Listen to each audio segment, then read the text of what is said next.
Millionaire pushes pregnant wife downstairs. Mistress smirked. Curse falls. She brought him breakfast with a smile, pancakes, orange juice, and his favorite black coffee. But what Elena found behind the bedroom door shattered her world. Her husband, Damien, laughing with his mistress, wearing her honeymoon robe. The betrayal was brutal, but the shove that followed was worse. A pregnant woman pushed down the stairs, left bleeding and broken on cold marble. They thought it was over. They thought she'd never rise again. But this is not a story of defeat. This is a story of revenge, justice, and the rise of a woman wronged. If you're ready for one of the most shocking comebacks you've ever heard, comment, and subscribe now. The storm's just beginning. Elena balanced the tray in her hands, a smile tugging at her lips as she walked down the hallway, pancakes, orange juice, and his favorite black coffee. Just like every Saturday morning, her silk robe fluttered slightly, with each step the baby inside her kicking gently. She pushed open their bedroom door softly, but then she stopped. Her heart froze behind the door. Laughter, not just any laughter, Damien's voice, low, flirtatious, and a woman's sweet. Intimate, too close, Elena's fingers trembled. The tray clattered to the ground with a loud crash, the plates shattering like her heart. The door flew open, standing there, Vivian in Elena's silk robe, the very one Elena wore on their honeymoon. Vivian looked her up and down, smirking like a queen who had won. Oops, she said casually, brushing her hair back. Didn't know you were home. Behind her, Damien stepped out, shirtless, rubbing his neck, like he had nothing to hide. Elena's mouth opened, but no words came out, only pain, pure hot pain that choked her breath. Vivian walked closer, lips curling, crewy. Nice robe, right? Damien said. I look better in it than you ever did. Elena's chest tightened. She couldn't breathe. Her legs felt weak. She tried to speak, to ask why, but Damon beat her to it. He looked at her like she was dirt beneath his shoe. You were never supposed to stay this long, he said coldly. This marriage, it was just pity, a charity case. You were never on my level, Elena. She stumbled back like she'd been punched. Her lips trembled. What are you saying? Damien's voice grew harder. You were poor, broken. My father begged me to marry. You said it would make the press love us. You were nothing but a tool. I never loved you, Elena. She gasped, hand to her belly, tears burned her cheeks. But I'm carrying your child. Vivian rolled her eyes. A mistake, she said flatly. One will fix. Elena turned to run. Her heart pounded. Her baby. She had to protect her baby, but then it happened. A hard shove. She felt it in her back. Her foot missed the top step. She screamed. Her body crashed down the grand staircase, hitting each marble step with a sickening thud at the bottom. Silence. Blood pooled beneath her head. Her robe soaked red. She didn't move. Damien stood at the top, breathing hard. She tripped, he muttered. She tripped, but Vivian was already dialing. Someone call the lawyer, she said, her voice bored. This could get messy. Damien pulled out his phone. His hands shook, but he still said, get rid of her things. We'll say she was hysterical down below. Elena blinked, slowly. Vision blurred. Her mouth tasted blood. Vivian looked down, eyes cold. Guess the charity case.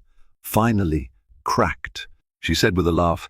Elena tried to lift her hand, but it was useless. Her body screamed in pain. The baby inside her didn't move. Panic rushed through her. Not like this. She couldn't let it end like this. Not for her, not for the child she dreamed of holding with the last bit of strength. She turned her head to the side, whispering to her belly, please stay with me. No matter what they do, you stay strong. We're going to survive this. I swear. Her voice was faint, but her heart was fierce. She closed her eyes, letting the darkness pull her under, but not in defeat, in promise. One breath left, one vow, sealed in blood and pain. They thought she was finished, but Elena would rise, and when she did, they'd regret ever laying a finger on her. Elena's body. Act her head pounding as she lay there half-conscious on the cold marble floor. She had survived the fall, but the silence that followed was louder than the pain. Damien stood at the top of the stairs, watching her crumpled form without a hint of concern. The man she had loved, who she had thought loved her, was nothing but a stranger. Now she could hear him breathing, but not a word escaped his lips. The emptiness of his stare cut deeper than any physical wound. Vivian's voice echoed in the distance, laughing as if Elena's suffering was nothing more than a game. To her, Elena's mind swirled with confusion and disbelief. The image of her husband, the man who had promised her forever, standing there so cold and detached. She wanted to scream, to demand answers, but her body wouldn't cooperate. Blood trickled from her forehead, staining the floor beneath her. Every movement felt like a battle, but she couldn't stop herself from trying to rise. She gasped for breath, fighting the darkness that threatened to consume her. Her thoughts drifted to her unborn child. She had to survive for the baby, for the tiny life growing inside her, but the pain was unbearable, and it felt like everything was slipping away. Damien's footsteps were distant, like they were coming from another world. Was he leaving her here to die? Was this how her life was going to end? The sound of her own breath, labored and weak, was the only thing grounding her, and for a moment all she could hear was the harsh thump of her heart in her chest. "Stay with me," she whispered, but no one was listening. The media storm began almost immediately. The headlines read like a script. Damien, the millionaire heir to a luxury empire, was the victim of his unstable wife. Elena, the woman who had once been the envy of every woman in the city, was now painted as the villain in her own story. Damien's PR team spun the narrative perfectly, making sure the world believed the fall was nothing more than an accident, a result of Elena's fragile mental state. Damien, the perfect husband, trying to protect his family from a mentally unstable wife. The news anchor's voice sounded like nails on a chalkboard. Elena sat in the dim light of her new apartment, watching the screen, unable to look away. She wasn't surprised. This was what Damien did best: manipulate, twist the truth, and make himself look like the hero. Her hands shook as she grabbed the remote, muting the television. The silence that followed was deafening. She had always known that Damien had a way of bending reality, but now it was beyond anything. She could have imagined his carefully crafted image. His wealth, his charm, his perfect family was all a lie, and now everyone would believe it. The world, the people who had once admired her, now viewed Elena as the one who had broken her marriage, the one who had fallen apart. She could feel their judgment even through the screen. He had to fight back. She couldn't let him destroy her any further, but how she had nothing left. Not the power, not the money, not even the love of her husband. Everything was slipping through her fingers, and the only thing she could do was watch as the life she had fought so hard for was taken from her. Elena's departure wasn't dramatic. There was no tearful goodbye, no grand exit. That would have been fitting for a woman of her former stature. They said it was quiet, silent. She rented a small apartment in a quiet part of the city, far from the mansion, far from the life she had once known. It was a far cry from the life of luxury. She had lived with Damien, but it was her new reality, and she accepted it. She spent the days in solitude, carefully planning her next move. She knew that going public with her side of the story would be a mistake. Damien's power in the media was too strong. Instead, she focused on the one thing that could bring him down: the prenup. He thought she would never find. Every move she made was calculated, every decision measured. She had nothing left but her determination. The first few weeks were the hardest. Elena fought back the urge to call her friends, to seek comfort from people who once adored her, but she couldn't afford to be weak. She needed to be strategic. She spent hours on her laptop, researching, digging into the depths of Damien's business dealings. She needed evidence, proof that he wasn't the man he pretended to be. She wasn't sure how long it would take, but she knew one thing for sure: she would make him pay. Noah was the only person who knew about Elena's search for the truth. They hadn't spoken much in the past few weeks, but now he was the only ally she had left. He had connections in the legal world, and when Elena stumbled upon the loophole in the prenup, she knew he was the one who could help her exploit it together. They pored over the contract late into the night. Elena's fingers trembled as she flipped through the pages, but there it was, buried in the fine print, a clause that Damien had never expected her to find. It granted her full financial independence in the event of his betrayal. She had always been naive, trusting him, believing his promises, but now it was clear. Damien had underestimated her. With Noah's help, Elena began to strategize. She couldn't go public, yet the media would twist everything, but she could use the clause to claim what was rightfully hers: the wealth she had been denied, the control she had never been allowed to have. Damien had built his empire on lies, but Elena was about to tear it down piece by piece. Flashes of memories from the past haunted Elena. She could see the young girl she had once been, innocent, hopeful and blind to the manipulation that surrounded her. Damon's family had always been kind to her, welcoming her with open arms.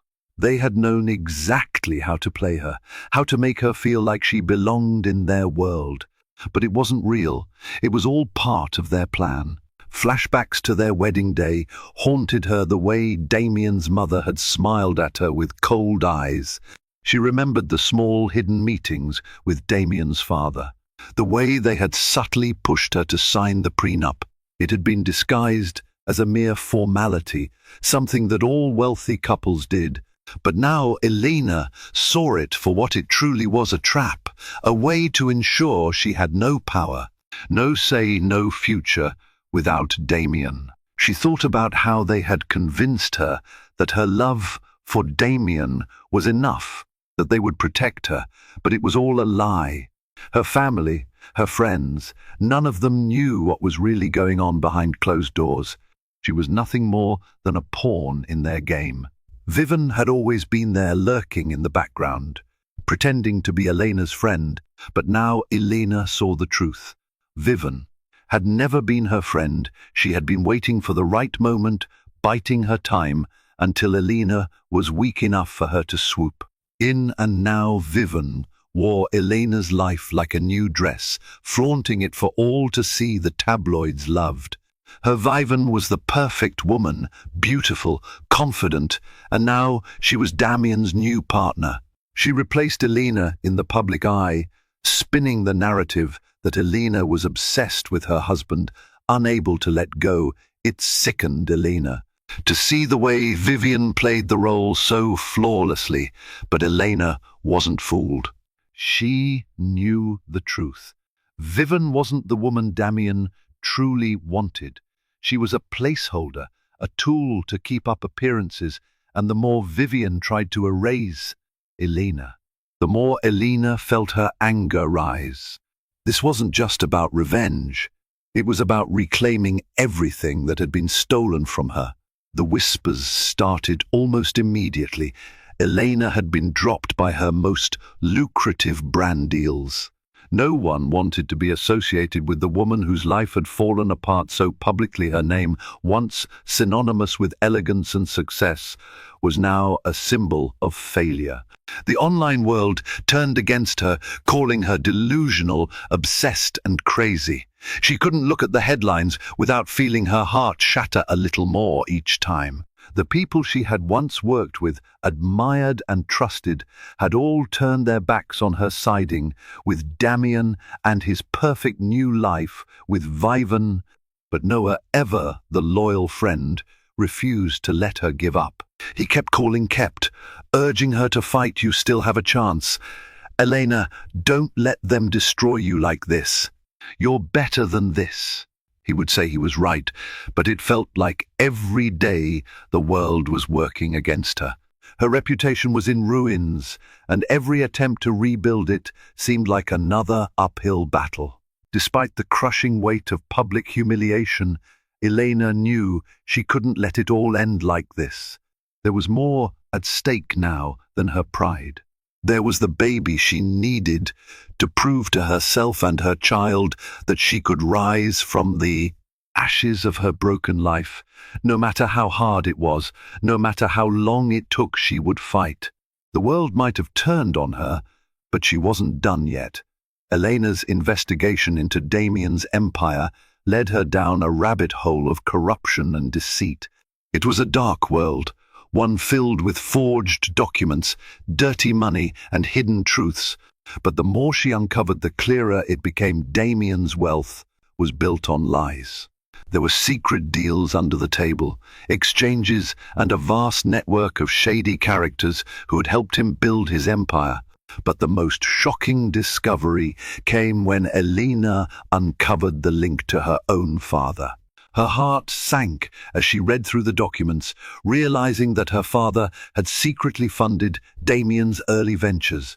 The man who had always appeared to be an innocent businessman had been part of the web of deception that had entangled Elena's life. He had betrayed her just as much as Damien had. She couldn't believe what she was seeing. How could her father, the one person she had trusted more than anyone, be involved in such a web of lies? The realization hit her like a ton of bricks. This wasn't just about Damien anymore. This was about everything: her family, her trust, her own identity. Elena wasn't sure how to process it, but one thing was clear: Damien and her father had both played her, and she would make them both pay. It was in the quiet moments, those fleeting seconds when Elena was alone in her new apartment, that she found the strength to keep going. The world had thrown everything it had at her, but when she heard the sound of her baby's heartbeat on the monitor, during her checkup, she felt something shift inside her. The rhythmic thumping of that tiny heart was all the motivation she needed. She could do this. He had to for her child. She would never let her baby grow up in a world where Damien's lies and cruelty prevailed. Every time she felt like giving up, every time the weight of her shattered reputation and ruined life threatened to crush her, she would remember that heartbeat. Her child needed her to fight and fight. The sound of that heartbeat filled her with a sense of clarity. She wasn't just fighting for herself anymore. She was fighting for the future, for her unborn child, for justice. The battle had only just begun, and Elena was ready. She could hear the voices of the people who had betrayed her fading away, and in its place there was only the sound of her baby's heart and her own burning desire for revenge, determined to take back what was hers. Elena began to gather evidence. She wasn't going to let the lies stand. She started recording everything: conversations, phone calls, text, messages, anything that could prove the truth.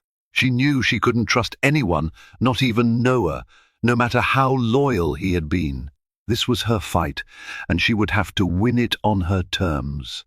She spent hours compiling files, storing every bit of information on her laptop.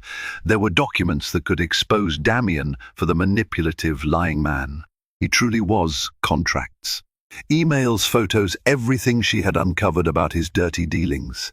It was a digital weapon, a carefully built archive of proof that would destroy him. Every lie he had told, every betrayal, every crooked move he had made, all of it would be brought to light.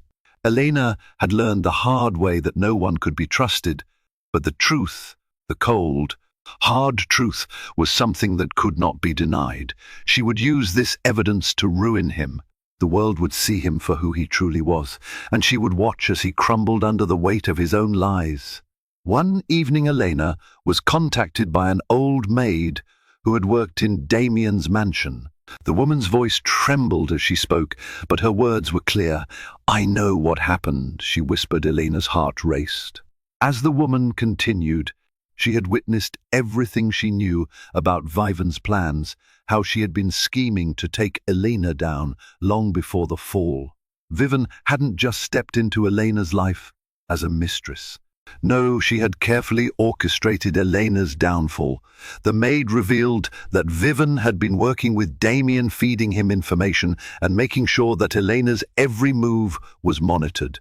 She had planted the seeds of doubt, making sure that Damien would lose faith in Elena.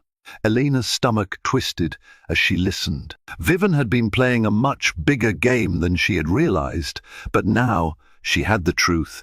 The woman knew too much, and Elena would make sure her story was heard. The final blow came when Elena stumbled upon hidden footage that revealed Vivian's true intentions.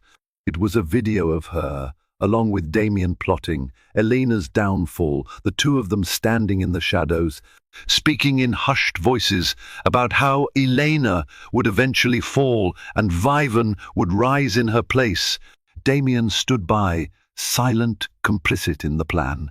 He knew exactly what was happening. He knew how Vivian had manipulated him, and yet he had allowed it to happen. "She'll fall and I'll rise," Vivian's voice echoed through the video. Elena felt the blood drain from her face. As she watched it, there was she wasn't crazy. She wasn't obsessed. She had been right all along, and now she had the evidence. It was time to fight back, to take back everything she had lost. Damien and Vivian wouldn't see it coming. Elena sat in front of her laptop, her hands shaking as she clicked send the files. Years of proof, damning footage, and forged documents were now in the world's hands. The click felt like an explosion. She had spent countless nights gathering evidence carefully, organizing every shred of truth. Now the world would know Damien's empire built on lies, and corruption was about to crumble. By morning, the headlines hit scandal, rocks billionaire's empire, ex-wife releases, shocking footage of deception and fraud. The news spread like wildfire, and Elena didn't need to check her phone to know the devastation it was causing. She could feel the heat of it burning through every connection Damien had built over the years. His perfect world was shattering piece by piece, and Elena couldn't help but smile. She had fought for this. She had sacrificed everything for this moment, and now the world would finally see Damien for what he truly was. It was a storm of chaos. The media, once his ally, turned against him. Investors pulled out. Lawsuits started to pile up. Elena's name became a symbol of revenge and redemption. For the first time in what felt like forever, she felt alive, her heart beating to the rhythm of justice. But as the truth spread, so did the danger. She knew Damien wouldn't take this lying down. There was no telling what lengths he would go to in order to salvage his empire. The game had just begun, but as the world watched, Elena knew one thing for certain: there was no going back. Damien would fall, and she would be the one to push him. Damien stood before a crowd of reporters, his face pale, sweat beating on his forehead. His once flawless reputation was crumbling in real time. The world had turned on him, and there was nothing he could do to stop it. "Damien, do you deny the allegations? What's your response to the leaked footage?" A reporter shouted from the crowd. Damien's lips trembled. The questions came faster, harder. "Damien, are you guilty of fraud, of manipulating your wife?" He tried to gather himself, but the truth had already set fire to everything he held dear: his perfect image, his wealth, his power was no more. The press had turned against him, painting him as a criminal, a liar, a man who had destroyed everything and everyone in his wake. Elena's words echoed in his mind. "You never thought I'd fight back, but I did." The probe into his actions had begun, and with it the world watched. News outlets pounced on every detail, digging into his past, unearthing every dark secret. The police investigation was just the beginning. The pressure was unbearable as the cameras flashed. Damien's mind raced. He knew this was only the start of a nightmare, but the truth was out now, and there was no running from it. The man who had once been untouchable was now a public pariah, and it was all thanks to Elena. It was a night meant for celebration. The luxury investor gala was an event where the elite mingled, exchanging promises and securing fortunes. Elena, glowing and unbothered, entered the venue. She was dressed in a stunning gown, every inch the picture of grace and power. Damian was there too, standing tall in his suit, his smile tight, but it was clear that he wasn't the man he had been just days before. The crowd was whispering. His reputation had already taken a huge hit, yet there he was still pretending like everything was fine, like his world hadn't just been torn apart by his own lies. As Elena made her entrance, every head turned. She didn't care about the murmurs. She wasn't there for them. She wasn't there to play nice. She was there to show Damian that she was the one in control. Now Vivian was by his side, looking radiant, trying to hold on to the last vestiges of the life she thought she would have. But Elena saw through it all. She could see the fear in Damian's eyes as their gazes met across the room for a brief moment. Their worlds collided in silence. Then it happened. The event took a turn when Elena calmly walked toward the stage, drawing all eyes to her as she grabbed the microphone. Damon's face went white. The entire room held its breath. Elena wasn't just there to look beautiful. She was there to make a statement. Her voice rang out, calm and commanding. "Let the world know who Damian really is." The room froze. Elena hit play, and the chilling sound of Vivian's voice filled the air. "She'll fall, and I'll rise." Vivian's words echoed through the speakers, her smug tone ringing out like a death sentence. The powerful people in the room watched in stunned silence as the footage unfolded. It was a confession, a plan in the making, carefully orchestrated with Damian by her side. Elena's hand shook as she watched the scene unfold on the screen, but there was no turning back now.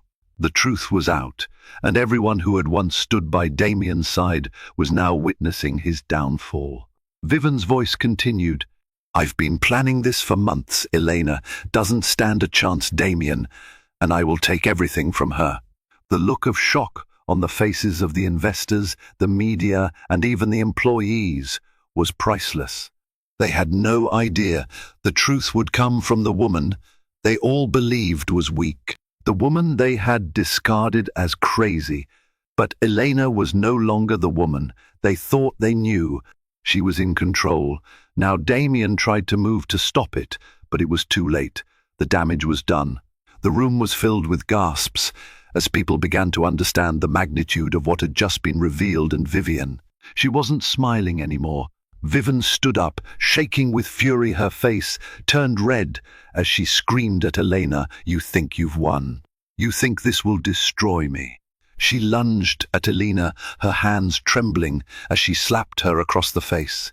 The sound of the slap echoed through the room, but it wasn't the slap that stole the attention. It was what came after. Vivian's voice cracked as she screamed, "I had him, I had everything, and you took it from me." Damian, who had been silent until now, finally erupted. He lunged at Vivian, grabbing her by the shoulders. "You've lost it. You think you can control this, but it was too late." The cameras were still rolling, capturing every moment. The truth was out, and it wasn't just Elena who had been betrayed. It was everyone. The empire that Damian had built was crumbling, and all anyone could do was watch. Elena stood tall, her eyes never leaving Damian. "You never thought I could take you down, did you?" She took a deep breath and then dropped the bomb. "I own 38% of your company." The room went silent. The weight of her words hit like a hammer. Damon's face turned pale. He had no power left. Elena wasn't just his ex-wife anymore. She was the one who held the keys to his empire. Justice wasn't an option anymore. It was inevitable. The game was over. Damian had no time to react. The sirens wailed as police burst into the room, arresting him in front of everyone. "You're under arrest for fraud and conspiracy," one officer said, slapping the handcuffs on him. Vivian collapsed, her body crumbling as the flashing cameras captured her disgrace. The once glamorous couple, now reduced to criminals, were dragged away, their world imploding. In real time, the room was filled with the sound of clicking cameras, but for Elena, it was the sound of victory. Damien's empire had fallen, and she had been the one to bring it down. Justice had finally arrived. Damien's empire had fallen apart so quickly. It was as if the ground beneath him had been yanked away. The headlines screamed his name in scandal, and it wasn't just the media. The police were involved now. Vivian, too, had been charged for her part in the deception, the fraud, and the manipulations. She was taken away in handcuffs, her once glamorous life shattering in an instant. Elena stood firm as the world turned its back on the man who had once been everything to her. She wasn't some helpless woman who would crumble under pressure. She had fought, and now, with all the weight of truth behind her, she was standing tall. The courtroom was filled with whispers, but Elena didn't care. Her heart was strong, her spirit even stronger. She had taken everything they had thrown at her, and here she was, victorious. She didn't need the empire. They tried to destroy her with the betrayal, the lies, the manipulation. It all led her here to a place where she knew who she was. She had walked away from the wreckage that was once her life with Damien. She had her dignity, her child, and the knowledge that she could stand on her own. The judge's gavel echoed in the courtroom, signaling the end of Damien's reign. He was a shadow of the man he had been. He had no power anymore. It was Elena's moment. The world would finally know her for who she really was, not a victim, but a fighter. She looked out at the crowd, seeing them shift their attention away from the fallen billionaire and toward her. Damien's world had crumbled, but Elena's had only just begun to rise. It wasn't easy. Nothing had been easy after the storm of betrayal, but as Elena looked down at the tiny face in her arms, she felt everything fall into place. Her daughter Hope, a name chosen not just for its meaning, but for the promise it held, a promise to never look back, to never let the darkness of the past define her future. Hope was born from the deepest heartbreak Elena had ever known, but she was also the embodiment of everything Elena had fought for in the quiet moments when she held her baby. Close, Elena felt a peace she hadn't known in years. She was starting anew, and nothing would stand in her way. The hospital room was filled with light, but the darkness of the past seemed so far away. Now, with Hope in her arms, Elena knew she could face anything. She had already survived the worst, and now, with this new life in her hands, she had everything to live for. She looked at her daughter's small face, the perfect combination of innocence and strength. Hope's presence reminded her that there was always a reason to keep going. No matter how many battles Elena had faced, she had won the most important one of all. Her future was clear. Now, no more lies, no more betrayal, just the love of her daughter and the hope of a new life. Elena had been broken, but she wasn't shattered. The ashes of her past had been her fuel. With the shares, she had reclaimed the wealth she had earned through her own strength and intelligence. She set to work building something new, something that belonged to her. She founded a luxury firm, a business that was all hers, no one to manipulate, no one to control her. It wasn't just about the money, though, that certainly helped. It was about power, about reclaiming the control that had been stolen from her for so long. The first few months were a whirlwind. Elena had no time for regrets. Every moment was focused on making her dreams a reality. She had her vision now, and nothing would stand in her way. People didn't know what to expect from her. She wasn't the woman they had once known, the broken wife who couldn't fight back. She was a woman who had everything to prove, and she was proving it every day. The luxury firm grew quickly, and with each passing day, Elena felt the weight of the past lift off her shoulders. She was reborn, and this time no one would ever be able to take away what she had built. She didn't need Damien's money or Vivian's games. She had her own empire now. Elena was no longer defined by her past. She was defined by her strength, her resilience, and her future. Noah had always been there for Elena. Even before the world crumbled, he had been her lawyer, her confidant and her support. But as the days went by, their relationship began to shift. It wasn't just about legal matters anymore. Late-night phone calls became more frequent. Their conversations moving from business to personal. Elena had never expected Noah to mean so much, but as he stood by her side through the darkest days, something changed. There was a quiet comfort in his presence, a steadiness that Elena had never known. He wasn't just a lawyer. He was a man who understood her pain, who had seen her at her lowest and had never judged her. And for the first time in a long time, Elena felt safe.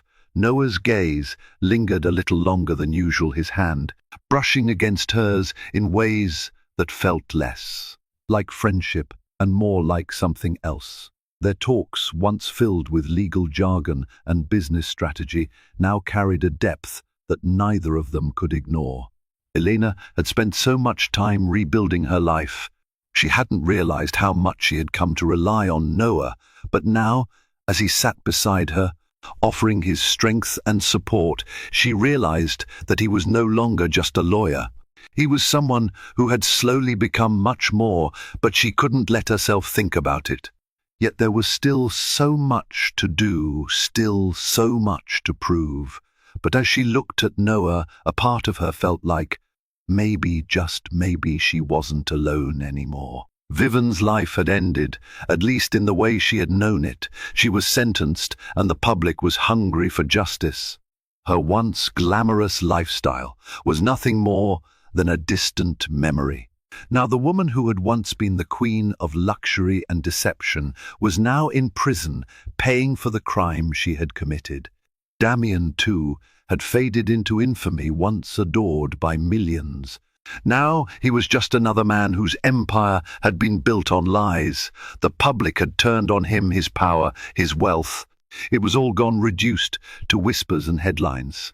Elena watched from afar, feeling no joy in their punishment, but no sorrow either. She had wanted justice, and justice had come, but it wasn't the kind of justice that left her with a sense of satisfaction. It was the kind of justice that felt like an inevitable consequence of their actions. They had done this to themselves.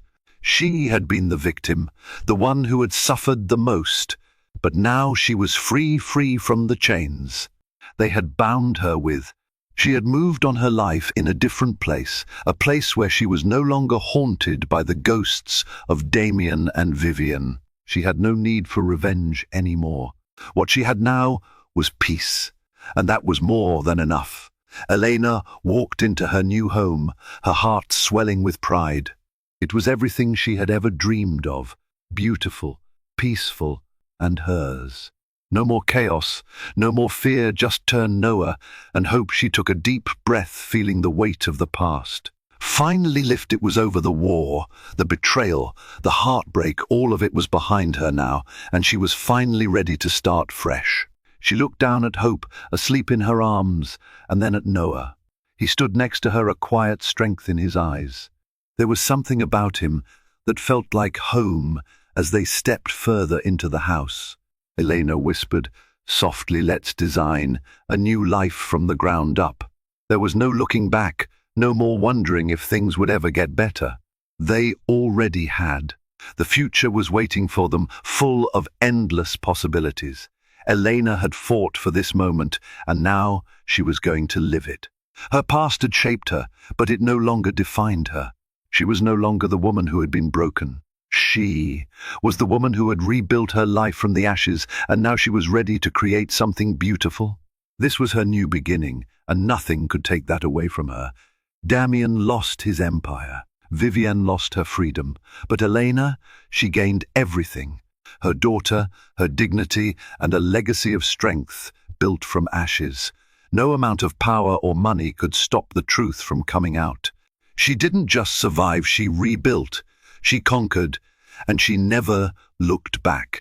If this story inspired you or made you feel something, hit that like button, drop your thoughts in the comments, and don't forget to subscribe.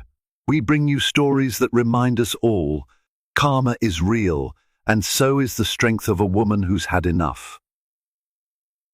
Pregnant wife finds out millionaire husband's mistress is also her sister. Welcome to this riveting tale of secrets, betrayals, and shocking revelations where a single lie can unravel a lifetime of carefully guarded illusions. In this story, we follow a devoted wife whose world spins off its axis the moment she discovers not only that her millionaire husband has a mistress, but that the other woman shares her own bloodline. Packed with emotional drama, clandestine meetings, and hair-raising twists, this narrative will take you on a roller coaster ride of questions and suspicions. As each piece of the puzzle locks into place, you'll witness how karma has a peculiar way of balancing the scales.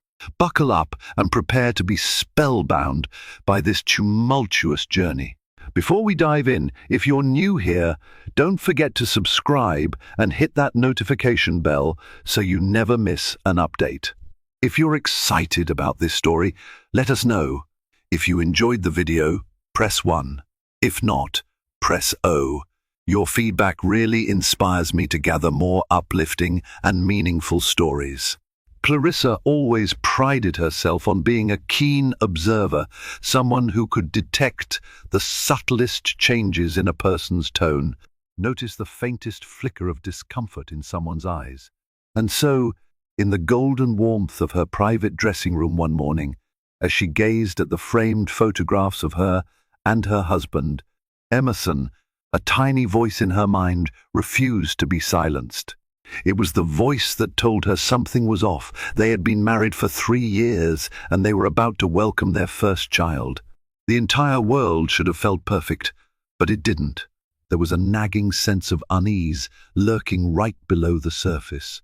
Hanging by the vanity was the wedding gown she had worn on their first anniversary photo, shoot an elegant dress that had once felt like a promise for a beautiful future.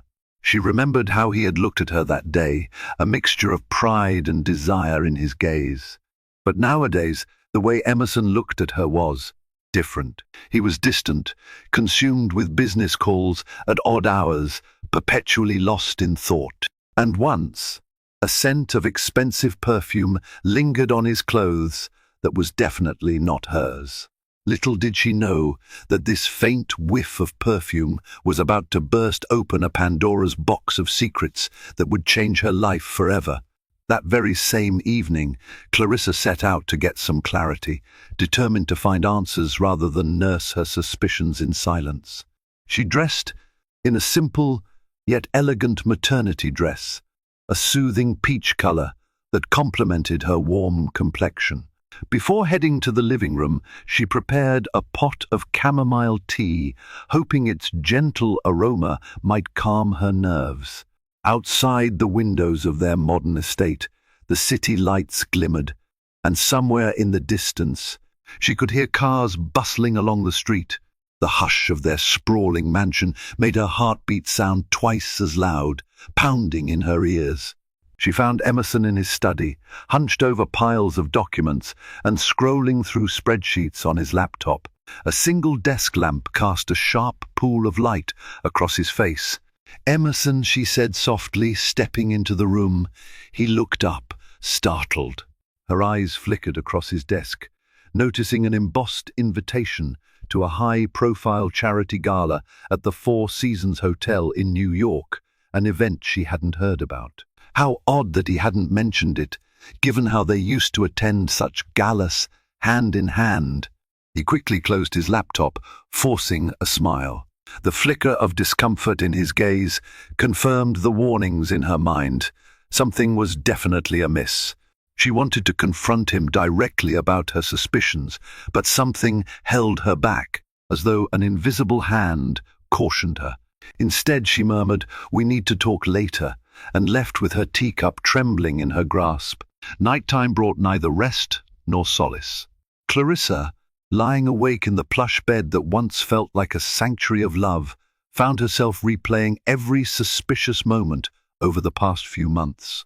There was the unexpected business trip, which extended by 2 days, the hush-hush phone calls he took in the middle of the night, whispering as though he feared being heard, and the subtle shift in the warmth between them. Even the staff had begun to act strangely. Their housekeeper, Margaret, always seemed to have a disapproving frown. Perhaps Margaret, who had worked in the household for decades, had seen something Clarissa had not. Unable to quell the cyclone of thoughts, Clarissa rose from bed and tiptoed down the grand staircase. The mansion was eerily still, filled with faint shadows from the antique chandeliers that lined the corridor. She ventured into Emerson's study once more. Though she knew rummaging through his things was a breach of trust, desperation guided her actions. She rifled through drawers, scanning for anything that might confirm her suspicions. It was then that she discovered a small jewelry box hidden inside a drawer. Inside it, a pair of diamond earrings, sleek, modern, and most definitely not hers. Clarissa's breath caught in her throat as she realized the chilling implication. The gift was for someone else. Morning arrived, casting gilded rays through the massive floor-to-ceiling windows, and Clarissa rose with more determination than before. She hadn't confronted Emerson yet about the earrings, but the discovery fueled an urgency within her. She could no longer dismiss these clues. That day, she resolved to take a more discreet approach. She would hire a private investigator. If she confronted him without proof, he would likely deny it, planting more lies in their already wobbly foundation. At least, with a professional's help, she could confirm the truth once and for all, no matter how painful it might be. Across town, in a small, nondescript building, Clarissa met with a woman named Teresa Reddington, a highly recommended private detective known for handling the discreet affairs of the wealthy. Teresa's office, cluttered with old case files and pinned photographs, was a stark contrast to Clarissa's luxurious home. Yet there was a sense of honesty in the worn leather chairs, in the dust-laden sunbeams that sliced through the blinds. Teresa listened intently as Clarissa haltingly explained her suspicions, her voice trembling whenever she spoke about her unborn child. By the end of their conversation, Teresa's expression was grave. "I'll do my best," she said, handing Clarissa her business card. "Just be prepared. Sometimes the truth is more complicated than we expect." Clarissa, with trembling hands, nodded in acknowledgement. Little did she know how ominous Teresa's words would become in the days to follow. The next few days felt like an eternity. Teresa's updates were sparse and meticulous, often consisting of cryptic text messages that left Clarissa's heart pounding with both dread and curiosity. She carried on with her daily life, pretending not to notice Emerson's continued aloofness, forcing herself to smile at him during breakfast, only to find him responding absent-mindedly while checking his phone. When he left for work each morning, Clarissa would stand at the window, discreetly watching him drive off in his sleek black Mercedes. She recalled how, in the early days of their marriage, Emerson would always give her a quick kiss on the forehead before leaving, as though it were a sacred ritual. Now, those sweet gestures belonged to the past, part of a memory she feared was slipping away. Late one afternoon, her phone rang. Teresa's voice on the other end sounded urgent. "Clarissa," she said, "I've got something big." Emerson was spotted at the Four Seasons again. He wasn't alone. Clarissa's heartbeat thundered. The mention of the same hotel from that lonely invitation on Emerson's desk sent chills through her. Her grip tightened on the phone as Teresa explained that Emerson had checked into a suite last night and was seen the next morning having breakfast in the lounge with a young woman. They appeared quite intimate, leaning into each other, holding hands under the table, exchanging hushed conversations. Clarissa felt her vision blur as tears welled in her eyes, tears of betrayal, heartbreak, and a smouldering anger she had never known she could possess. The shock sank in with a strange numbness. Clarissa found herself standing at the threshold of the nursery. She and Emerson had lovingly planned out together white walls, adorned with pastel illustrations of playful lambs, and a crib lined with plush blankets. The whimsical mobiles, hanging from the ceiling, were meant to herald new beginnings, but now they felt like silent witnesses to a crumbling marriage. It was in this nursery that she allowed herself to fully cry, pressing her face against the crib's side rail as sobs racked her body. She felt utterly betrayed, as though every promise Emerson had made was now broken. Yet, amidst her sorrow, a fierce resolve took root. She would protect her child at any cost. The next day, Clarissa accepted Teresa's invitation to meet at a small cafe near Central Park.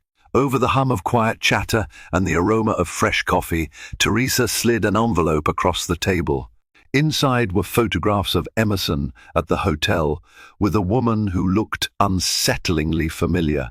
Her features bore a passing resemblance to Clarissa's own, but with sharper cheekbones and an air of confidence. In one picture, the mystery woman was laughing at something Emerson said, her hand resting intimately on his knee.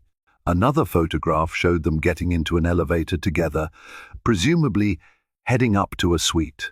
Clarissa's breath caught. The woman's face looked more than vaguely familiar. It resonated with a distant memory that she couldn't quite place. Little did she know how harrowing that memory would become once fully exposed. Clarissa's predicament deepened further that very evening, when she confronted Emerson about the upcoming charity gala at the Four Seasons. Gathering courage, she broached the subject with feigned casualness. "I noticed an invitation on your desk. When were you planning to tell me about this gala?" He glanced up from his tablet, his demeanor strangely guarded. "I didn't think you'd want to go," he said hesitantly. "It's a business function mostly, very tedious." The tension in the living room became palpable. Clarissa clenched her fists to hide their shaking. "When have I ever refused to join you at these functions?" she asked, a hint of challenge in her tone. Emerson struggled for a convincing reply.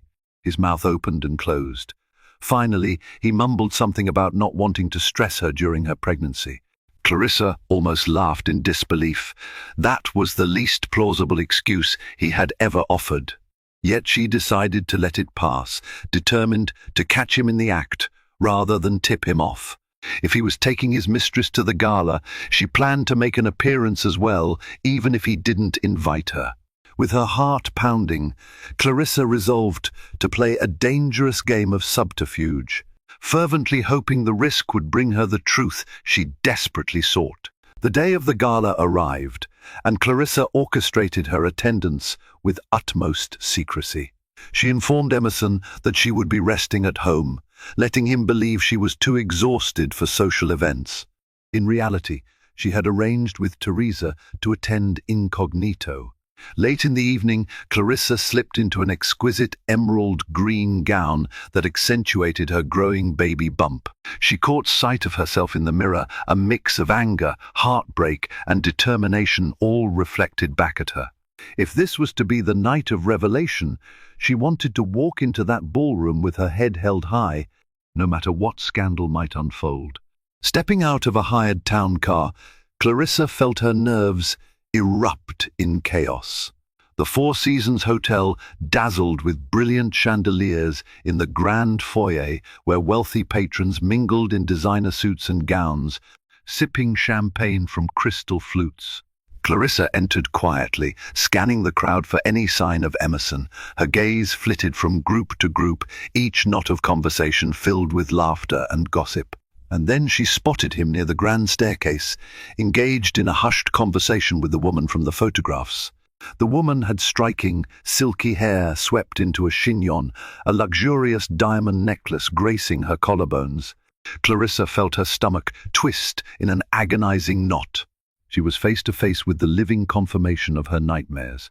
Summoning every ounce of composure, Clarissa began to maneuver through the crowd, all the while feeling like a lost ghost in an opulent mausoleum. She inched closer to Emerson, her heart pounding so loudly it almost drowned out the din of the festivities. Just as she was about to confront him, a respected philanthropist approached her. He recognized her from previous charity events and insisted on exchanging pleasantries. Clarissa felt trapped, forced to smile politely and nod while her gaze darted toward her husband and that woman. By the time she freed herself from the philanthropist's conversation, Emerson and his companion had disappeared into a hallway.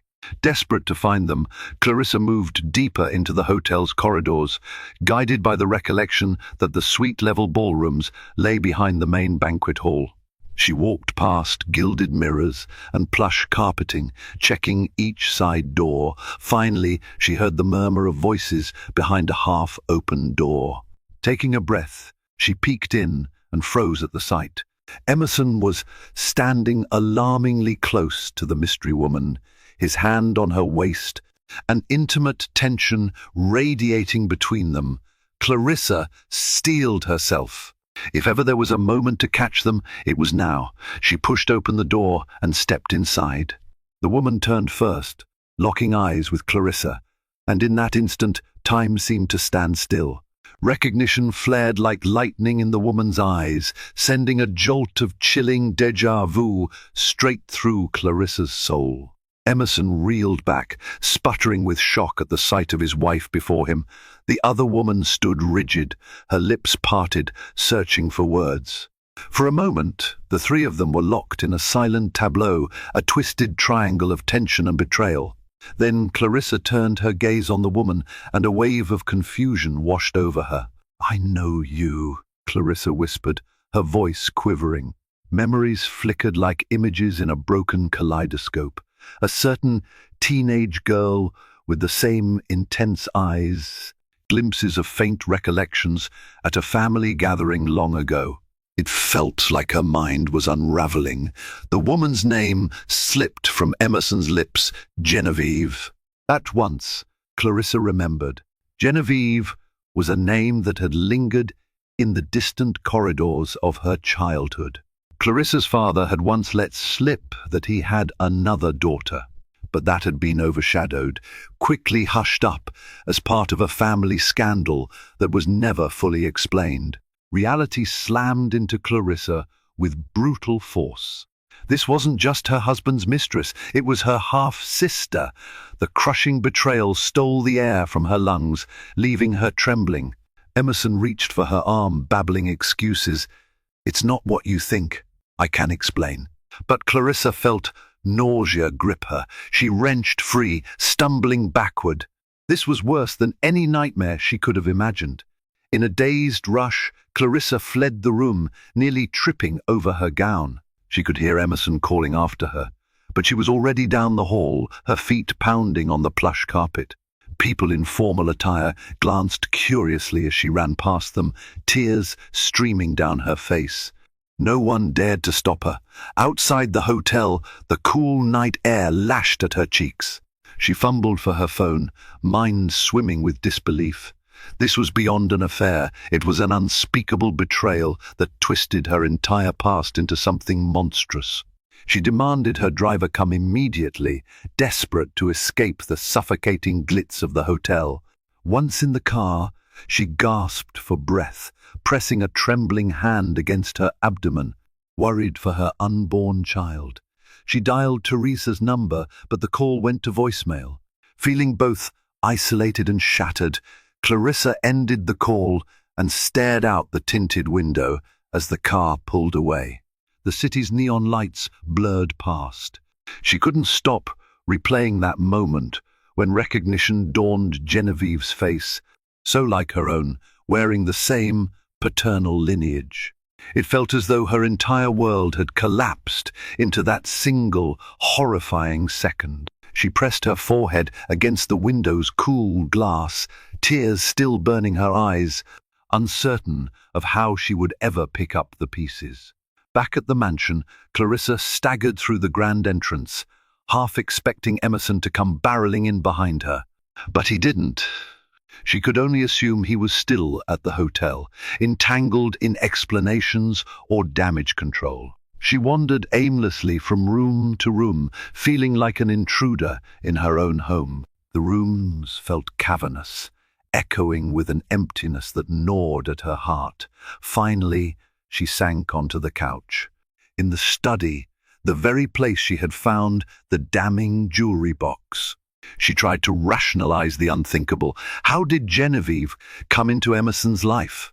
Did he know from the beginning that she was Clarissa's half-sister, or was that some bizarre coincidence? Her mind spun with questions, each one heavier than the last. Exhaustion overwhelmed her. Her eyes fluttered shut, but sleep brought no comfort. Instead, she was haunted by visions of her father, who died years ago, an enigma who left behind fractured secrets. She saw images of Genevieve in a swirling nightmare, standing at an altar with Emerson, laughing, and amidst it all, Clarissa felt the rhythmic pulse of her unborn child, a fragile life counting on her for stability and love in a world spinning out of control. Morning came with a grey dawn, casting long shadows across the polished marble floors. Clarissa awoke to the sound of voices in the foyer, Emerson's low, urgent tone, and Margaret's hushed attempts to calm him. Immediately, Clarissa's heart pounded with dread. She heard him call her name, a mix of desperation and anxiety in his voice. Gathering her resolve, she stood, smoothed the wrinkles from her gown, and braced herself for the inevitable confrontation. She found Emerson pacing near the staircase, his tuxedo jacket in disarray, hair rumpled, dark circles under his eyes. He rushed to her side, arms outstretched, as though to embrace her. She recoiled, arms clenched protectively around her belly. "Clarissa, please," he began, voice cracking with fatigue. "Let me explain." She stared at him in stony silence, refusing to budge. After a moment, he continued, eyes shifting nervously. "I didn't know she was your half-sister at first. We met at a networking event. I was lonely. I made a mistake. And then, by the time I realized the truth, I'd already—" His words trailed off, and Clarissa felt ice creeping through her veins. The betrayal was multi-layered. The affair, the hidden family connection, the deception so deep it shattered everything she once trusted. She turned on her heel and left him in the foyer, ignoring his pleas as she retreated to the sanctuary of her bedroom, determined to shield herself and her unborn child from his half-baked justifications. Alone in her room, Clarissa felt the weight of the secret pressing down. She could no longer keep this entirely to herself.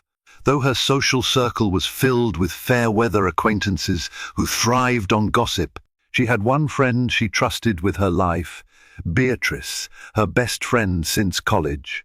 With trembling hands, Clarissa dialed Beatrice's number. Her friend picked up almost immediately, concern evident in her voice. "Clarissa, what's wrong?" she asked. Haltingly, Clarissa poured out the entire story, her suspicions, the affair, the horrifying revelation of Genevieve's identity. Beatrice listened in stunned silence before exhaling in empathy. "Oh my God, Clarissa," she said, "you need to get out of there. Come stay with me for a while, or I'll come to you. Whatever you need, I'm here." Clarissa felt a surge of warmth at this unwavering support, but as much as she yearned for that comfort, something in her insisted she remain close to the center of this chaos. She needed to confront it head-on, if only to ensure she could gather enough evidence to protect her future and her child's. Still, the knowledge that Beatrice was just a phone call away buoyed her spirit. For a fleeting moment, she felt a glimmer of hope amid the darkness. In the days that followed, Emerson tried every tactic he could to mend the gaping chasm between them. He sent lavish bouquets of roses that Clarissa promptly donated to hospitals. He left tear-stained letters under her door at night, pouring out confessions of guilt and regret. But Clarissa found it impossible to reconcile his words with his actions. It wasn't just an affair, it was an affair with her half-sister. The betrayal cut through the core of everything she'd believed about her marriage, her family, and even her sense of self. Meanwhile, Margaret, the housekeeper, kept a vigilant eye on Clarissa. She would bring tea and biscuits to Clarissa's door, lightly knock, and leave them without pressing conversation.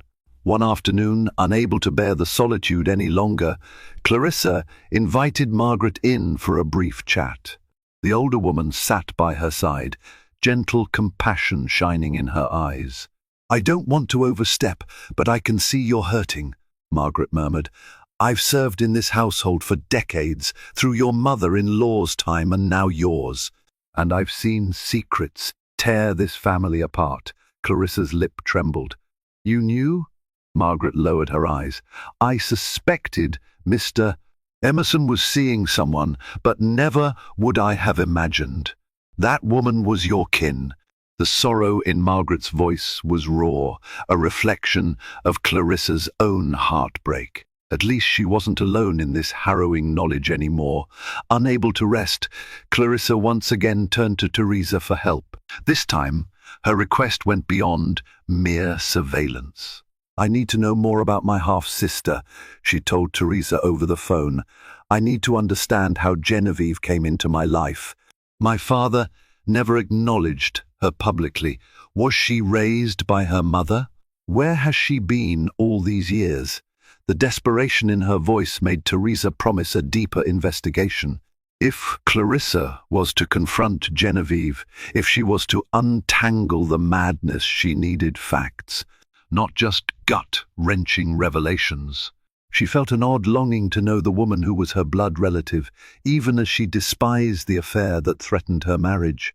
That same evening, Clarissa remained cloistered in her bedroom, going through old photo albums and boxes of memorabilia. She found pictures of her father. He always had a magnetic presence, with a roguish smile and unwavering confidence. Yet there was a distance in his eyes, a quiet sadness that Clarissa had never noticed in her youth. Had he been carrying guilt all those years? She discovered old letters, notes scrawled with fleeting references to an unnamed child. Piecing them together felt like sifting through the sands of time, revealing glimpses of a past she never fully understood. She found a single slip of paper inscribed with the name Genevieve, and realized her father must have known, perhaps even wanted to bridge the gap one day. Shaken, Clarissa replaced the letters, tears slipping from her eyes. So many secrets had been kept beneath the surface, ultimately boiling over in the most disastrous way imaginable. A day later, Teresa returned with some preliminary information. Genevieve had been raised primarily by her mother in a modest suburb outside Seattle. She'd had a tough childhood. Her mother struggled to make ends meet, and rumors suggested Clarissa's father had never paid formal child support, though he occasionally sent generous sums under the table. Genevieve excelled in school, eventually landing a scholarship to a prestigious college where she networked with affluent circles. Over time, she made her way to the business world, forging alliances with the very people Clarissa and Emerson socialized with. As Clarissa read Teresa's report, a swirl of conflicting emotions overcame her pity for Genevieve's tough upbringing, rage at her father's neglect, and heartbreak that this woman had chosen to climb her way up by ensnaring Emerson. Even more disturbing were the references to phone records. It appeared that Genevieve and Emerson had been in contact for months longer than Clarissa initially suspected. They had shared more than a few illicit rendezvous business trips, weekend getaways, romantic dinners. The pictures of them together, one in front of the Washington Monument during a so-called conference, another at a beach resort in the Caribbean, made Clarissa's stomach churn. Emerson had woven an entire parallel life with Genevieve, and that reality stung more than she could bear. As her pregnancy advanced into its later months, Clarissa's anxiety grew. Stress pounded at her daily, and she feared for her baby's well-being. Cautious of the toll her turmoil might take, she scheduled an appointment with her obstetrician. During the ultrasound, Clarissa watched the faint flicker of her baby's heartbeat on the screen, tears of both relief and sorrow rolling down her cheeks. That heartbeat was a tiny spark of hope, a reminder that she had to protect a life far more precious than her own wounded pride. When she returned from the doctor's office, She found Emerson waiting in the living room, an almost frantic look in his eyes. He rushed to her, ignoring her attempts to maintain distance. "Clarissa, please, listen. I've ended it with Genevieve," he blurted out, voice cracking under the strain. "I never meant for things to go this far. Clarissa's eyes flashed with anger. "It was never supposed to go this far," she repeated icily. "You had no moral ground to stand on from the start. You chose to betray me, to lie, and to do so with my own sister. Do you have any idea what you've done?" Emerson looked like he might fall to his knees, tears brimming in his eyes. But Clarissa held up a hand to stop him. She couldn't handle his pleas, not when her heart was still jagged from betrayal. She turned away, vowing to remain strong for the life she carried within her. That night, Clarissa holed up in her bedroom, ignoring Emerson's repeated knocks. She wrote in a journal, detailing her hopes and fears for her unborn child. In sprawling paragraphs, she recounted the entire ordeal, as though purging her heartbreak onto the page might grant her some clarity. She wrote about the illusions she had carried for so long of a perfect marriage, a loving husband, a future unclouded by secrets. She wrote about her father's duplicity, the pain of discovering Genevieve, and the anxiety that gnawed at her constantly. In the midst of her writing, Clarissa paused to rub her belly. She whispered reassuring words to the child, promises of love, commitments to a stable, nurturing life. After some time, she noticed the hush of the hallway, which suggested Emerson had given up and retired for the night. Yet Clarissa's mind was wide awake. She remembered the day she first felt the baby move, how thrilled and hopeful she had been. Now, fear crept in that the toxic energy swirling in the household might harm her child. She resolved that no matter what, she would not allow this betrayal to define her or her baby's future. The path forward was hazy, but her maternal instincts flared with a fierce protectiveness that she found both comforting and empowering. 2 days later, a shocking phone call jolted Clarissa's life once again. It was the hospital in Seattle, calling to inform her that her half-sister, Genevieve, had been in a car accident. According to the hospital's records, Clarissa was listed as Genevieve's emergency contact, likely a desperate measure by Genevieve, who knew they were family, despite the complicated circumstances. At first, Clarissa felt only numbness. Why on earth would Genevieve list her as a contact? She had no illusions that the two of them had some sisterly bond. And yet, curiosity and an odd twinge of compassion made her consider going. Conflicted, she called Beatrice to talk it over. "Am I insane for even thinking about rushing to her side?" Clarissa asked, voice thick with doubt. Beatrice offered a balanced perspective. "You have every reason to despise her, but she is your sister by blood. If you want to see her, do it for yourself, to gain some closure or some answers, not because you owe her a thing." That night, Clarissa purchased a plane ticket and made arrangements for a short trip. Emerson found out through Margaret and tried to intervene, but Clarissa remained adamant. This was a journey she had to make alone, to confront Genevieve on her terms, and perhaps, finally, take control of the chaotic narrative that had derailed her life. Stepping off the plane in Seattle, Clarissa felt a surge of conflicting emotions. She knew the city a bit from her younger years, but this time it felt foreign, shadowed by what she was about to face. She took a cab directly to the hospital, feeling the baby shift inside her as nerves twisted her stomach. A nurse guided her to Genevieve's room, her footsteps echoing in the dimly lit corridor. The faint antiseptic smell permeated everything. When Clarissa entered, Genevieve looked up from the bed with hollow eyes. A bandage was wrapped around her head, and scrapes marred her usually flawless skin. The silence between them crackled with decades of unresolved tension and the fresh sting of betrayal. Finally, Genevieve broke the stillness, her voice barely above a whisper. "I didn't think you'd come," she said. Clarissa inhaled shakily. "Why did you list me as your emergency contact?" She managed, her tone guarded. Genevieve swallowed, tears misting her eyes. "Because I have no one else. My mother passed away 2 years ago. I have no close friends. Everyone I know is more of a business contact than a real confidant. And you," she hesitated, "your family, in a twisted way." Clarissa felt her own composure cracking. This confrontation was beyond surreal. She forced herself to remain composed, uncertain whether her presence was an act of kindness or an invitation for further heartbreak. Genevieve's injuries were not life-threatening, the doctors said, but the recovery would be slow.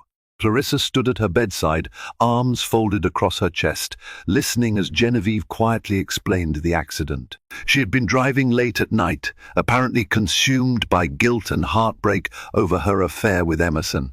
In a moment of distraction, she lost control of her vehicle. "Karma," Genevieve said bitterly, eyes flickering up to meet Clarissa's.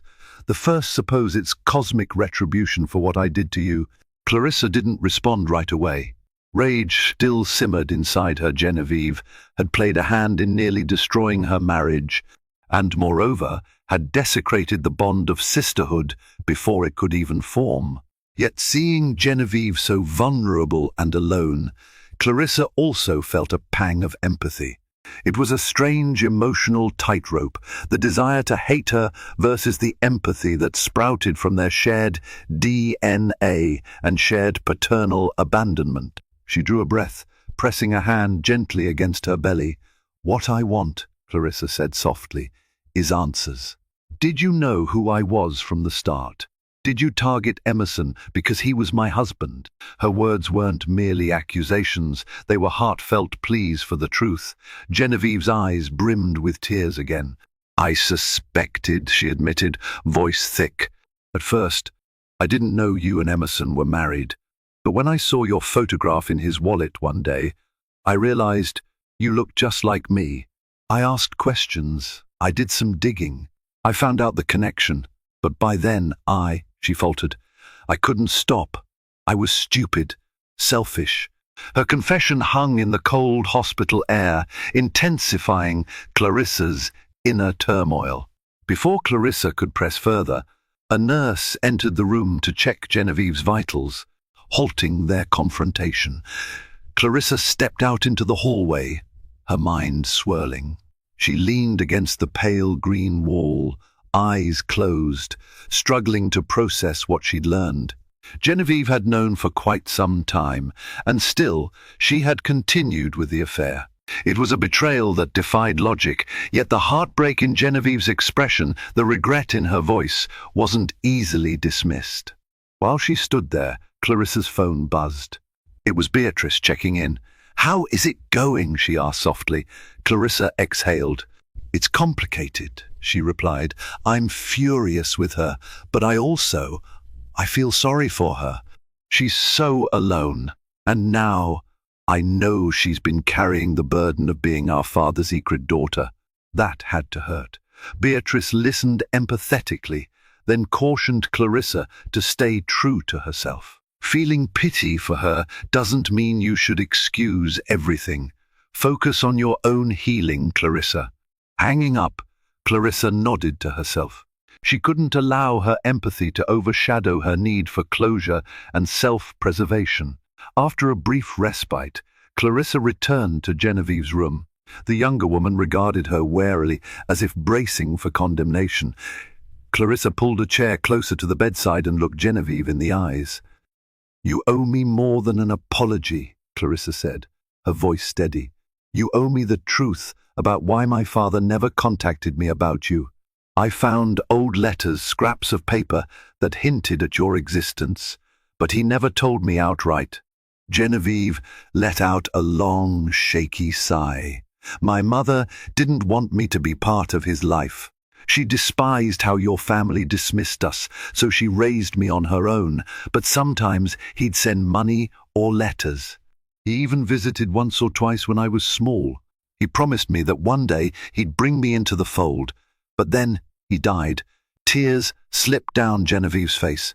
After that, I was stuck with the knowledge that I had a sister I'd never know, until fate or chance brought me into Emerson's circle. The confession weighed heavily in the sterile hospital room. Clarissa wrestled with a complexity of emotions: anger, grief, sympathy, revulsion. Though Genevieve's story shed light on her motives, it didn't absolve her of the choices she made. It was one thing to seek out a sibling you'd never met. It was another to jump into a relationship with that sibling's spouse. Clarissa breathed in deeply, an ache building in her chest, the baby shifting in her belly as if reacting to the emotional turbulence. She had come seeking answers, and she was getting them, but each revelation only underscored how deep the wounds ran. By evening, Clarissa decided to check into a nearby hotel rather than fly back immediately. She needed time to think, to process, and perhaps to have another conversation with Genevieve once the shock of their first meeting wore off. Her hotel room overlooked a busy Seattle boulevard. Gazing out the window at the flicker of streetlights, Clarissa thought about the path that had brought her here. Life had once seemed so bright: a loving husband, a child on the way, financial security. Now she felt like she was walking through quicksand, with each new discovery threatening to pull her under. Sleep came in fragments, punctured by vivid nightmares. She dreamt of her father standing at a crossroads, beckoning her and Genevieve toward him, only to vanish into a mist as they approached. She awoke with a start, tears staining her pillow, her heart hammering in her chest. The next morning, Clarissa decided to revisit the hospital before her flight. She wasn't sure if a resolution was even possible, but she felt compelled to check on Genevieve, perhaps to establish some form of closure before returning to the chaos in New York. At the hospital, Genevieve appeared more awake, but still weighed down by guilt and regret. She managed a tentative smile when Clarissa entered. Neither woman seemed to know how to begin. Finally, Genevieve spoke up, voice trembling. "I know nothing I say can make this right, but for what it's worth, I'm done with Emerson. We hurt you too much, and I can't live with myself if I continue. I want you to know that." Clarissa studied her half-sister's face, searching for deception. For once, Genevieve seemed genuine. Clarissa's chest tightened, recalling all the manipulations, but also acknowledging that this battered, remorseful woman in front of her was likely telling the truth. "If you mean it," Clarissa said, "then let it be so. I don't want you near him ever again." Genevieve nodded in earnest. They remained in silence for a moment, the air thick with unresolved pain. Then Clarissa reached into her purse, retrieving an envelope. Inside were copies of the photos. Teresa had gathered images of Genevieve and Emerson at various hotels, restaurants, events. She handed them over. "Keep these," she said softly, "or burn them. I don't care, but I want you to see the damage you caused. I want you to remember it, so you never repeat it." Genevieve took the envelope with shaking hands, tears welling up anew. Clarissa lingered a moment, then turned and left, feeling a cautious sense of closure, but still uncertain about the future. Back in New York, Clarissa's homecoming was tense. Emerson had inundated her phone with voicemails and text messages while she was away, pleading, apologizing, professing his undying love. She ignored most of them, only sending a curt text saying she would speak with him when she was ready. One morning, Clarissa mustered the courage to confront him again. She found him in the garden, seated on a stone bench amid blooming rose bushes, his head bowed. He looked thinner, his eyes hollow with remorse. She stood before him, arms wrapped protectively around her belly. "I went to see Genevieve," she said. His head snapped up, guilt painting his features. "She's ended things. Is that what you want too?" Emerson nodded vigorously, tears forming at the corners of his eyes. "Yes, I told you I ended it. I was weak, Clarissa. The first made the biggest mistake of my life." His voice caught. "I know you have no reason to believe me, but I want to fix what I've broken. I want to be a father to our child. I want to be your husband again." Clarissa felt her heart twist. She could see genuine sorrow on his face, but was it enough? Could she trust him to be faithful, supportive, and honest from now on? Her baby kicked just then, a sharp reminder that this decision wasn't just about her own shattered heart anymore. In the weeks that followed, Clarissa set strict boundaries. She told Emerson that she needed space to heal, and that until their child was born, she would stay in a separate wing of the mansion. Emerson agreed without objection, seemingly willing to do whatever it took to earn back her trust. Meanwhile, Clarissa met frequently with Teresa and her legal team, preparing for all possible outcomes, whether divorce, separation, or reconciliation. Clarissa wanted to ensure she and her baby were financially protected, especially given Emerson's extensive fortune.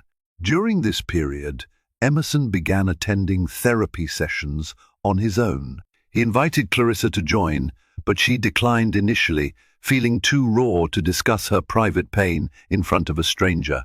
Instead, she relied on her best friend Beatrice for emotional support, meeting at cozy cafes or going for gentle walks in the park. Slowly, Clarissa began to feel glimmers of her old self returning, stronger, wiser, though still deeply scarred. To everyone's surprise, including Clarissa's, Genevieve reached out about a month later with a handwritten letter. It was delivered by courier to Clarissa's doorstep. Inside, Genevieve expressed profound remorse once more and included a copy of an old photograph of their father holding her as a toddler. On the back of the photograph he had scribbled, "My little girl, one day you'll meet your sister, and I hope you'll love each other as I love you both."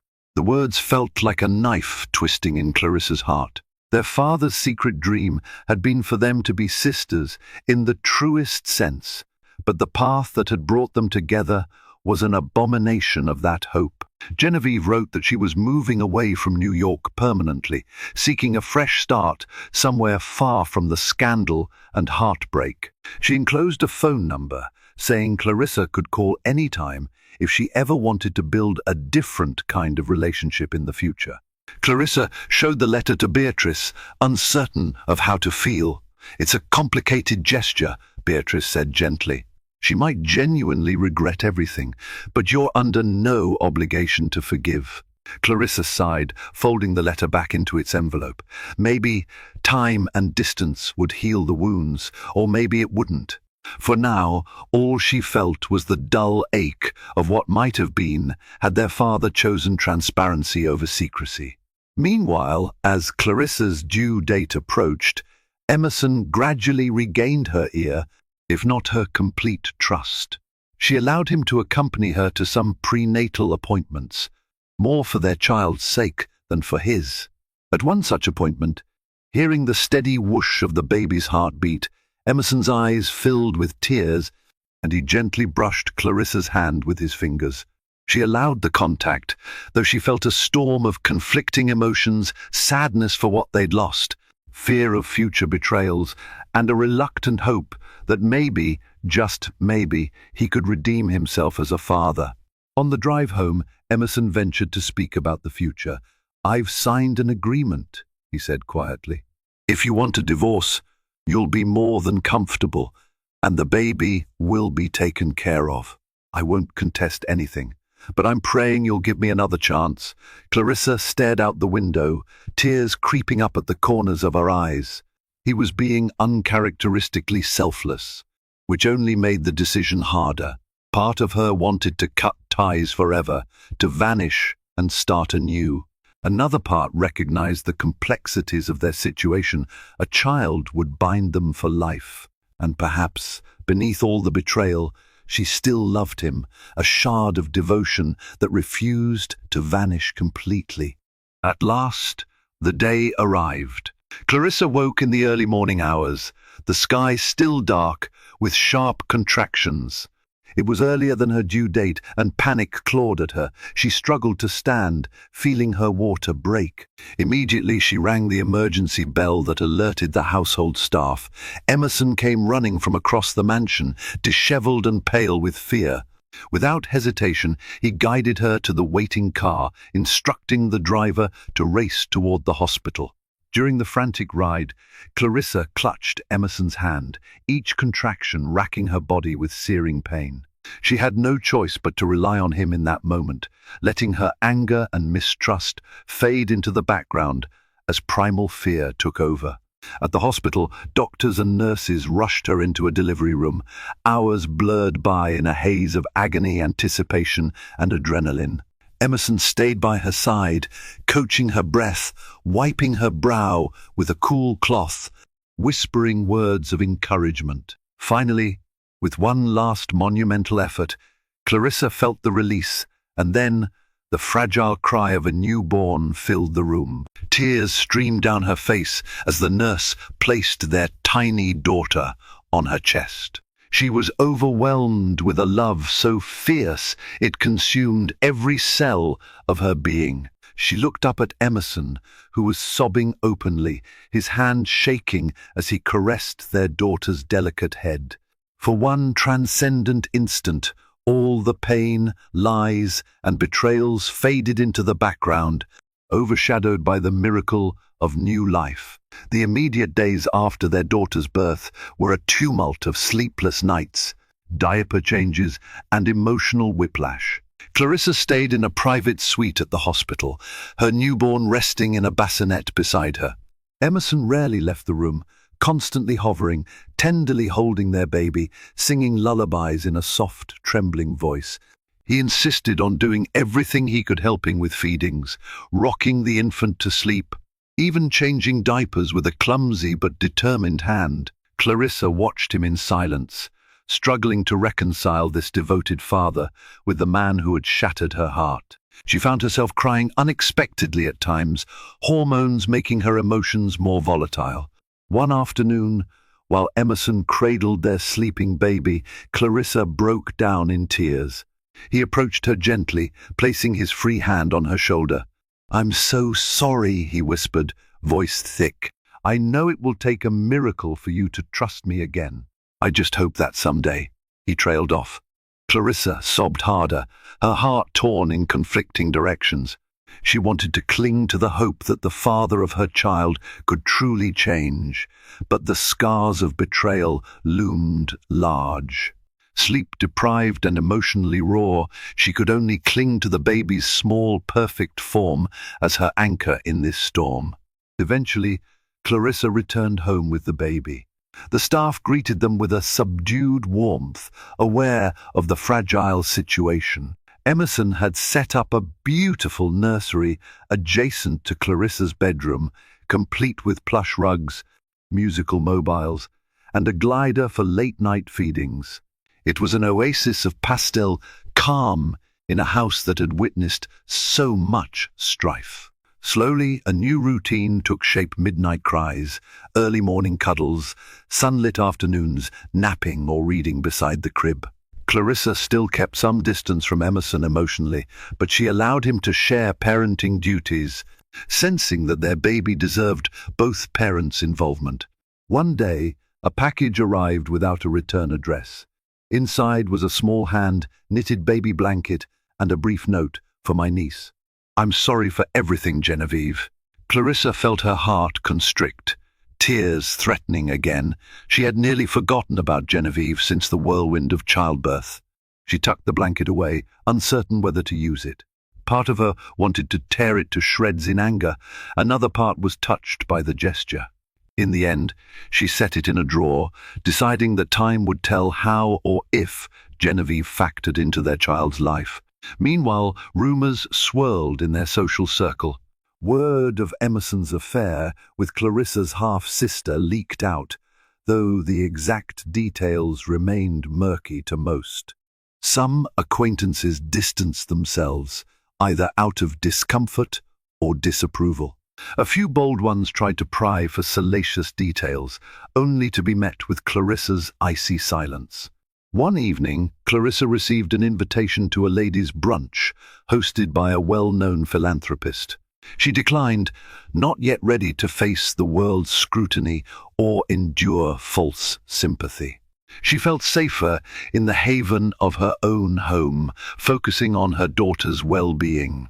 Yet, as the weeks passed, Clarissa realized she could not remain a recluse forever. She arranged a small gathering for close friends and family, a chance to introduce her baby girl and re-establish some normalcy. Beatrice arrived first, cooing over the infant and praising Clarissa's resilience. A few of Clarissa's trusted relatives stopped by, showering her with support. Emerson was conspicuously present, yet kept a respectful distance, greeting guests politely and helping with refreshments. Despite the underlying tension, the gathering felt like a step toward healing. For a few precious hours, laughter echoed in the mansion once more, reminding Clarissa that life could continue, even after devastation. Late that night, after the guests had gone, Emerson approached Clarissa as she stood by the nursery window, watching the moonlight illuminate their sleeping daughter's face. He spoke softly. "I've scheduled an appointment with a couples therapist next week. I'd like us to go together, if you're willing." Clarissa turned, arms folded. "I don't know," she replied quietly. "Part of me thinks it's too soon. Another part of me wonders if it's too late." Emerson bowed his head. "I understand, but I'm trying to do everything I can to be the partner you deserve and the father she deserves. This family, it's my only priority now." A tear slipped down Clarissa's cheek. She glanced at their daughter, her tiny chest rising and falling with each peaceful breath. Then she looked back at Emerson. "All right," she said at last.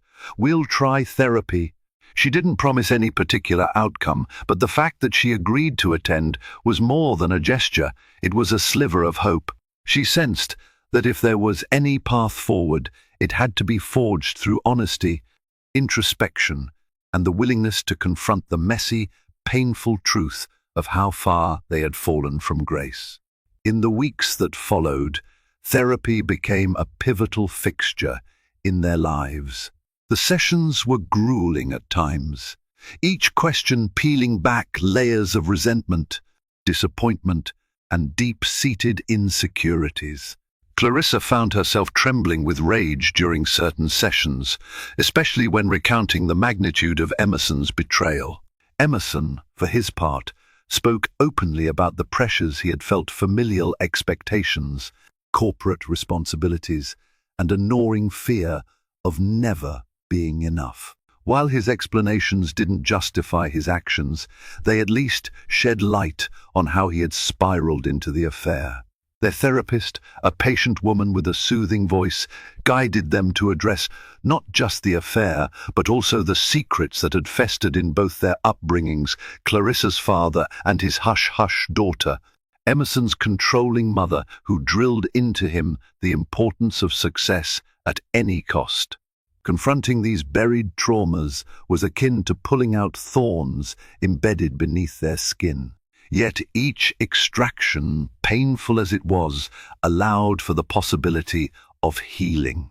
Outside the sessions, Clarissa still maintained caution, taking her time to see if Emerson's newfound sincerity would hold. In her quieter moments, she'd watch him cradle their daughter or read her bedtime stories, glimpsing a man who might be capable of redemption if he truly committed himself to it. Months passed in this delicate balance. Eventually, Clarissa noticed a shift within herself. She no longer woke up each morning with a pit of dread in her stomach.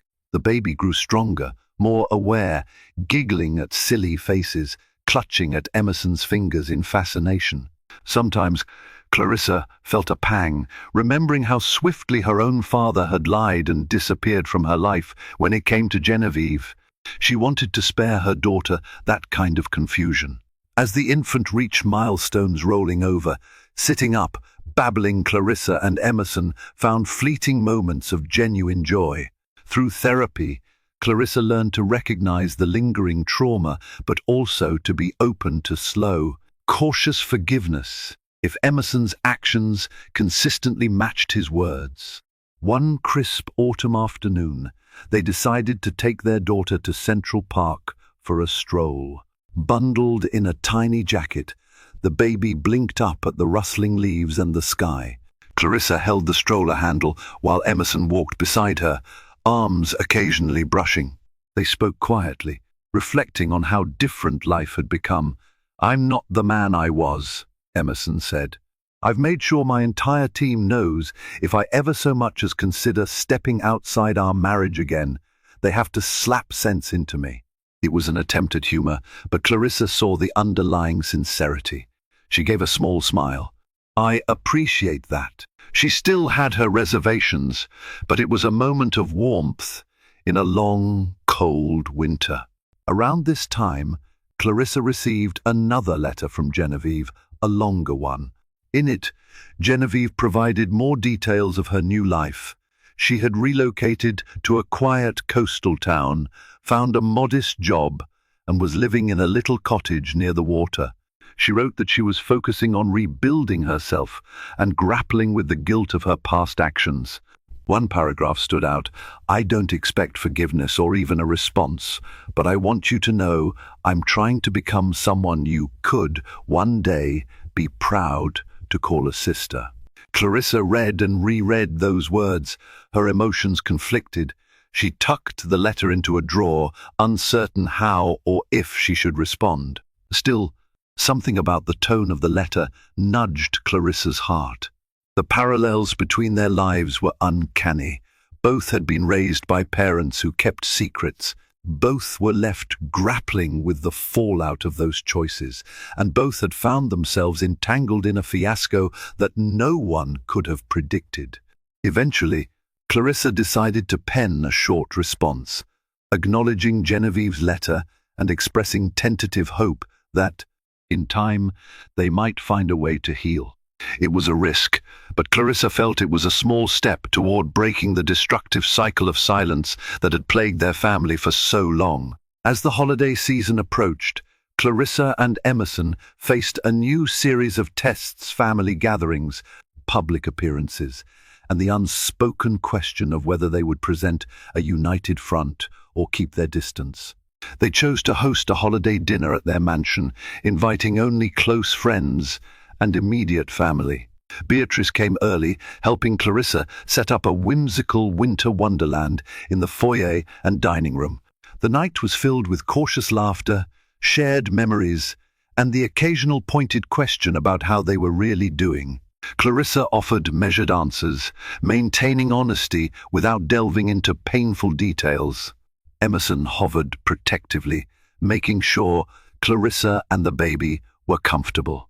Toward the end of the evening, as the snow gently fell outside, Clarissa stood at the edge of the living room, watching Emerson hold their daughter near the fireplace, the golden glow reflecting on their faces. For the first time in months, a wave of gratitude washed over her. She was grateful for her child, for the slivers of peace and unity that had emerged despite the chaos.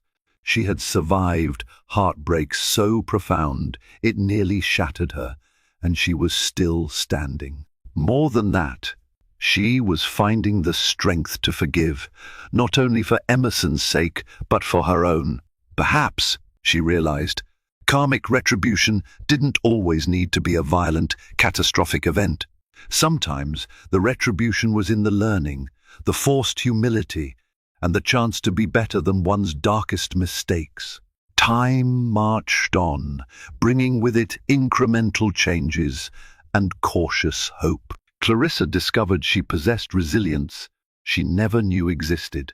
She was forging a new identity, a mother first, a woman regaining her strength second, and a wife to a contrite and devoted man third.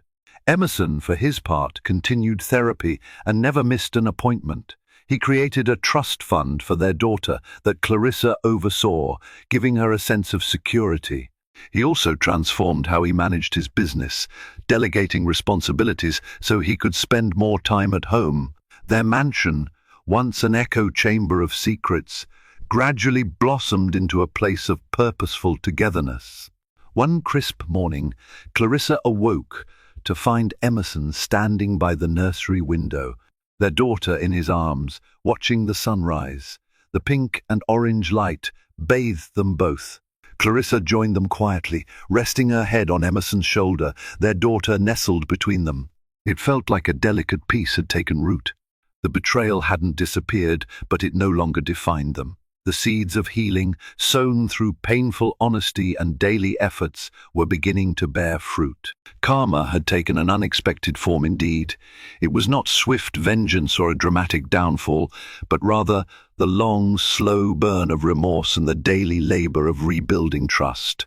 For Genevieve, the accident and her solitary new life were her cross to bear, a reminder that no ill deed goes unpunished. For Emerson, each day he awakened to the memory of his betrayal, knowing he was lucky that Clarissa had not cast him aside entirely. And for Clarissa, karma manifested as the grit and grace she found in the midst of emotional carnage, enabling her to grow stronger than ever before.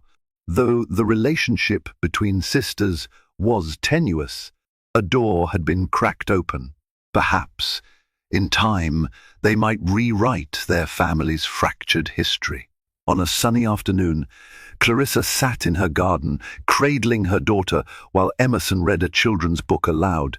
The baby giggled at the sound of her father's animated voice. Clarissa closed her eyes and felt the warmth of the sun on her face, letting the moment fill her soul with cautious peace. This was the karmic balance. From the depths of betrayal, she had found a stronger sense of self, a clearer understanding of love, and the promise of a life shaped by intentional choices rather than secrets. The future would always carry the echoes of betrayal, but it also promised the possibility of redemption. In the end, the measure of karmic retribution was not about seeing her husband ruined or her half-sister destitute. It was about witnessing the profound transformation they were forced to undergo because of their actions. Genevieve's loneliness in a small coastal town was the direct consequence of her choices. Emerson's daily struggle to reclaim Clarissa's trust became his lifelong atonement, and Clarissa herself discovered a reservoir of strength that few people ever tap into, emerging as a more empowered and self-aware woman than she ever thought possible. Their lives continued, scarred yet hopeful, bound by the threads of a complicated family tapestry, but also tethered to the unwavering love for a child who deserved better than the mistakes of the past. Clarissa would never forget the day she learned her millionaire husband's mistress was also her half-sister. The memory remained, etched like a deep scar. But as she rocked her infant daughter to sleep each night, she chose to focus on the future. She would ensure her child grew up in a home that valued honesty over facade, compassion over judgment, and resilience over regret. In that choice, far more than any dramatic revenge, lay the true karmic outcome. It was a commitment to break the cycle of secrets and step into a legacy guided by truth, love, and the determination never to let betrayal define one's destiny. Thank you for joining us on this emotional journey through heartbreak, shocking family secrets, and the slow path to reconciliation. We've witnessed how one devastating twist can uproot lives, forcing everyone to face their darkest truths and sometimes leading to unexpected growth. From discovering hidden relatives to grappling with infidelity, each character had to confront karma in their own way. If you found this story intriguing, engaging, or thought-provoking, don't forget to tap that like button to show your support. Share it with friends who appreciate intense drama and stunning twists, and subscribe to our channel for more stories that spark conversation and reflection.